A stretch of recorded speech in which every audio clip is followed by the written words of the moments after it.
السلام علیکم ورحمۃ اللہ وبرکاتہ۔ کیسے ہیں آپ لوگ؟ امید کرتے ہوں آپ لوگ خیریت سے ہوں گے۔ میں ہوں عالمہ سلمی اور آپ دیکھ رہے ہیں میرا یوٹیوب چینل، اور آج کی ویڈیو میں ہم پڑھائیں گے خواتین کا دینی معلم میں سے سبق نمبر 5، کیونکہ پچھلی ویڈیو میں آپ کو پڑھائی تھی حرکات کے بارے میں، اور امید ہے کہ آپ لوگ سبق کو یاد بھی کر لی ہوں گی اور سمجھ بھی گئی ہوں گی۔ حرکات کسے کہتے ہیں تو میں یہ بھی بتا دی تھی کہ حرکات کسے کہتے ہیں اور اسے کیسے پڑھا جاتا ہے۔ تو حرکات زبر زیر پیش کو کہتے ہیں اور ان کو جلدی پڑھا جاتا ہے، اور میں ان کو پڑھ کر بھی بتائی تھی۔ اور آج کی ویڈیو میں جو پڑھاؤں گی وہ ہے جزم۔ دیکھیے کیا ہے سبق نمبر 5، جزم۔ جزم کسے کہتے ہیں، جزم کی شکل کیسی ہوتی ہے؟ تو دیکھیے جزم کی شکل جو ہے وہ دال کی طرح ہوتی ہے۔ یہاں پر بتایا جا رہا ہے کہ سوال جزم یا سکون سے کیا مراد ہے؟ جزم یا سکون سے کیا مراد ہے، کسے کہتے ہیں، اگر جزم آئے تو اسے کیسے پڑھا جائے گا؟ تو کہہ رہے ہیں جواب، حرف کے اوپر چھوٹی دال جزم و سکون کی علامت ہوتی ہے۔ کہہ رہے ہیں حرف کے اوپر جو چھوٹی دال بنی ہوتی ہے وہ جزم و سکون کی علامت ہوتی ہے۔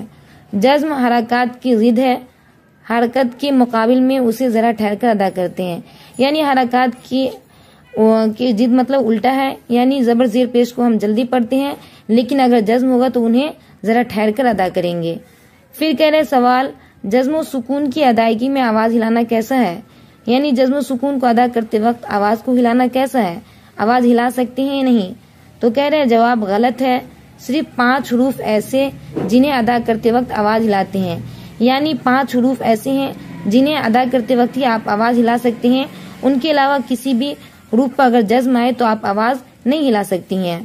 کہہ رہے آواز ہلانے کو قلقلہ کہتے ہیں، اور حروف قلقلہ 5 ہے، یعنی جہاں آواز ہلاتے ہیں ان کو قلقلہ کہتے ہیں، اور حروف قلقلہ 5 ہے، جن کا مجموعہ کہہ رہے ہیں قطب جدین ہے۔ یہ جو ہے قاف، طا، با، جیم، دال، یہ 5 جگہ آپ آواز ہلا سکتی ہیں، ان کے علاوہ کسی بھی حروف پر جزم ہوگا تو آپ آواز نہیں ہلا سکتی ہیں۔